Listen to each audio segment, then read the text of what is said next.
our friends, they enter in Melilla, and the police and civil guard was hit them by gas, by something, I don't know. How can they say asilo with that gas? How they can say asilo?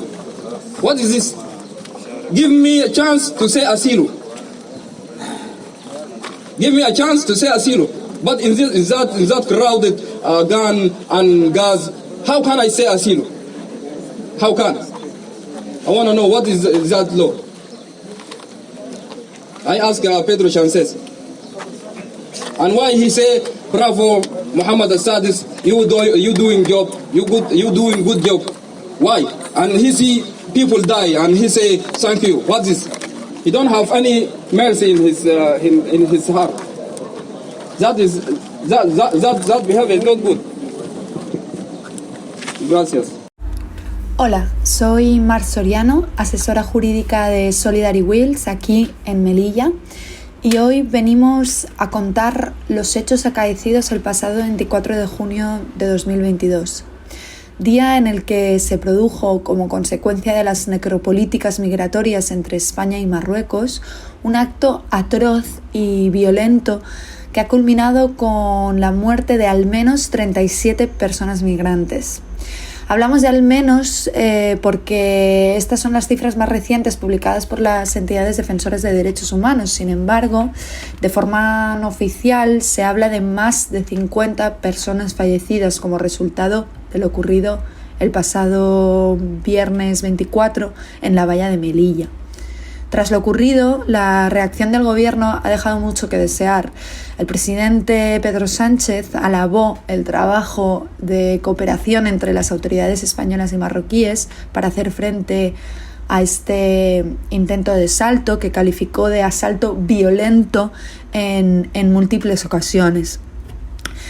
Si vemos, según las declaraciones de los supervivientes y de las diferentes asociaciones defensoras de derechos humanos en Marruecos, las redadas, saqueos, detenciones, desplazamientos forzados y episodios de violencia policial contra las personas migrantes asentadas en el monte Gurugú, que se encuentra cerca de Melilla, fueron aumentando progresivamente en los días anteriores a este intento de asalto, haciendo la vida en ese monte, que ya es, con unas condiciones indignas, haciéndola aún más insostenible, influyendo así inevitablemente en la naturaleza del salto.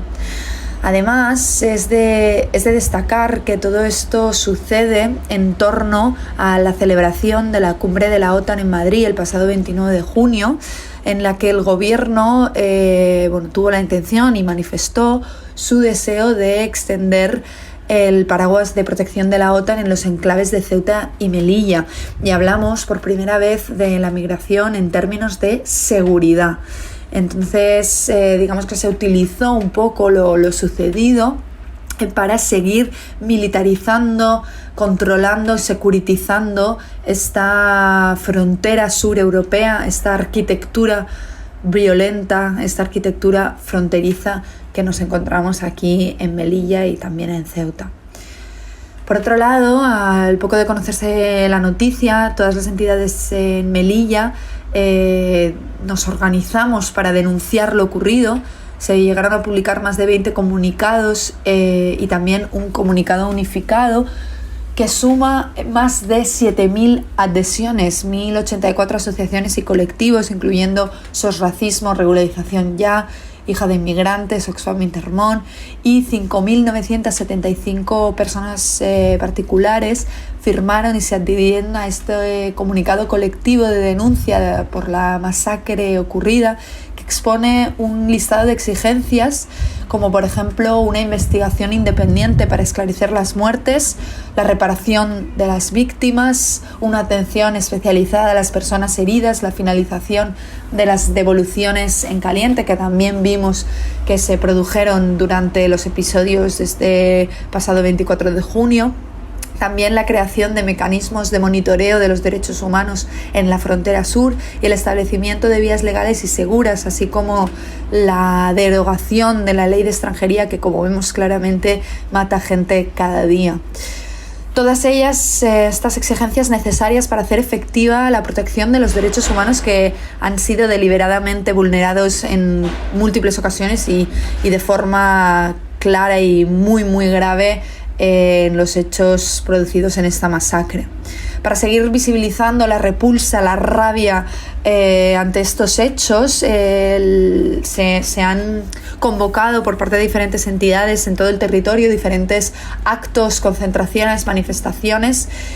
Sin embargo, en Melilla no se pudieron convocar estos encuentros, estas manifestaciones, estas concentraciones hasta pasados unos días, puesto que los supervivientes de esta masacre que consiguieron llegar a Melilla, que no fueron ilegalmente devueltos o asesinados y que se encuentran en el CETI, unas 133 personas, fueron ilegalmente detenidas hasta 6 días bajo una supuesta cuarentena, un aislamiento que se hizo de forma ilegal, sin esclarecimiento, de forma muy opaca, impidiendo la libertad de movimiento y de expresión de las personas y también el contacto y la comunicación con sus familiares, siendo pues de extrema urgencia debido a los hechos ocurridos.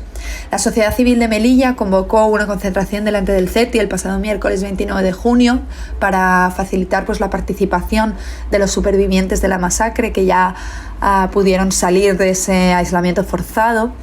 Se inició la concentración con una lectura de un manifiesto denunciando lo ocurrido y poniendo en el centro la vida como derecho fundamental.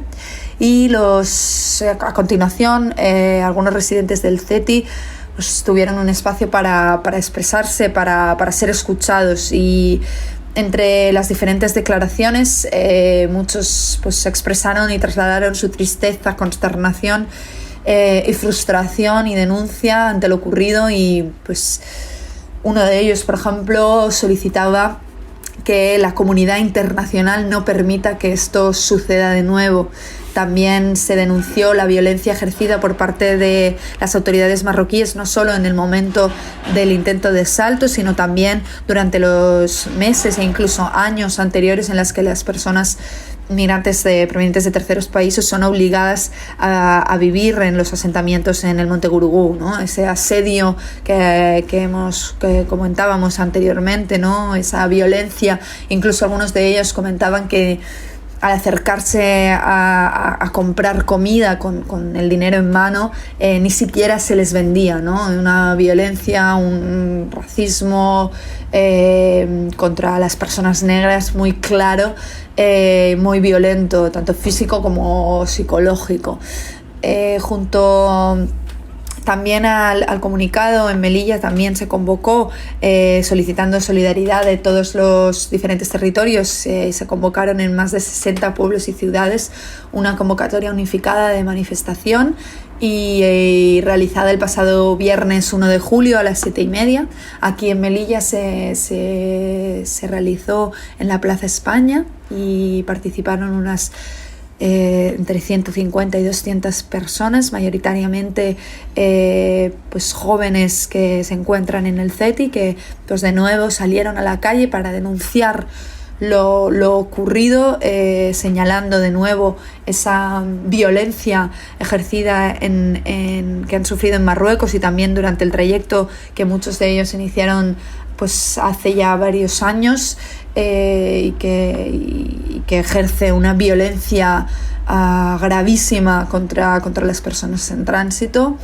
También nos parece importante señalar que estas vulneraciones de derechos humanos no se ven solo materializados en los eventos del pasado 24 de junio, sino que forman parte de la realidad de esta arquitectura fronteriza, de esta frontera sur, y que las asociaciones defensoras de derechos humanos venimos denunciando desde hace tiempo. Una violencia además racista y sistémica que se ejerce contra específicamente los cuerpos negros en la frontera, ¿no? Que es muy importante que sigamos denunciando, no solo hoy, no solo esta semana, y que que se siga denunciando a diario, y que no se olvide, porque esto no puede volver a suceder.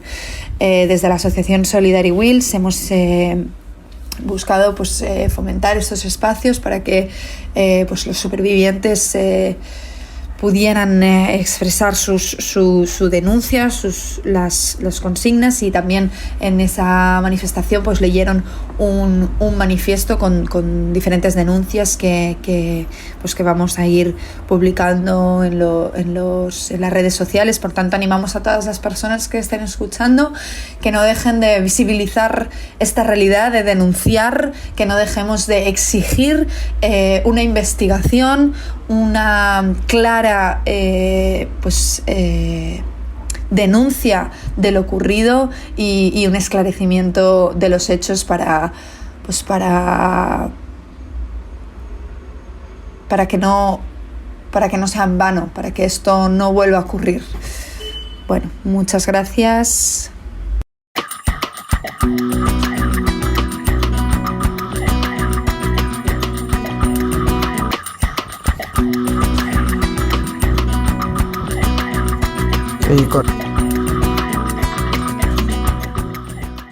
Hola, soy Estíbaliz desde Terreno en Ceuta. Yo estoy muy contenta de poder contar hoy la historia de Mohamed.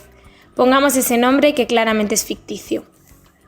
Desde la apertura de frontera de Ceuta, fecha 17 de mayo de 2022, sabíamos que las cosas iban a cambiar, sobre todo para las personas migrantes solicitantes de asilo.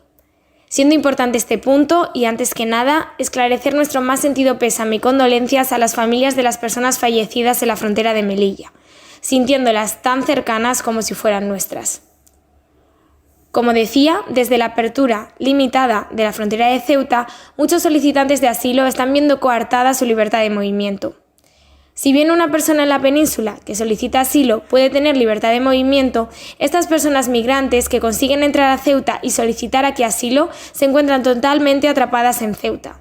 No obstante, la sentencia del Tribunal Supremo del 14 de abril de 2021 dicta que las personas que solicitan asilo tanto en Ceuta como en Melilla tienen libertad de circulación por toda España.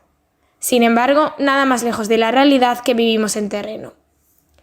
El único barco que les puede sacar de aquí es el ferry, y la policía en la aduana les piden, cito textualmente, un papel. Un papel que suponemos, ya que con dicho término vago es difícil de saber, es una autorización para poder viajar, que sin entrar en legalidades no se encuentra ajustada a la sentencia que acabo de mencionar, puesto que nadie les debería de autorizar a tener el derecho fundamental de libre movimiento. Por tanto, se utiliza para mandar a los solicitantes de asilo a ser notificados de a veces una resolución positiva y muchas otras, la gran mayoría, de la denegación de asilo, con la grata invitación de abandonar el país. Este aparato burocrático, creado para obstaculizar las solicitudes de asilo y la libertad de movimiento, hace sufrir a muchas personas como Mohamed, quien lleva 2 años en Ceuta, no habla español y, lógicamente por lo expuesto, no se siente protegido ni confía a estas alturas en las instituciones españolas. Siguiendo con el caso de Mohamed, cuando las personas solicitantes se encuentran con su solicitud denegada, no les queda otra que pedir asilo una segunda vez.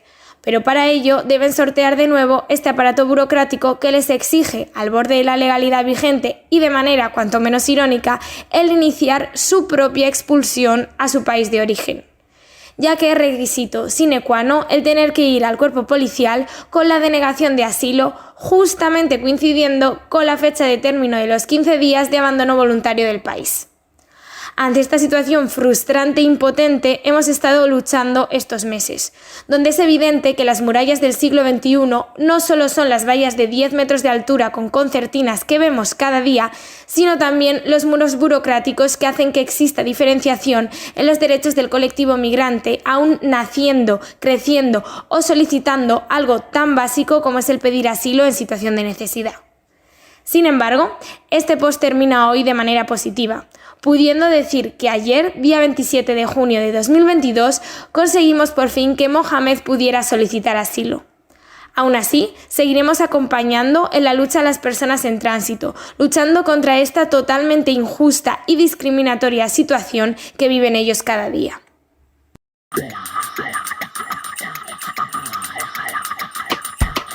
Chao.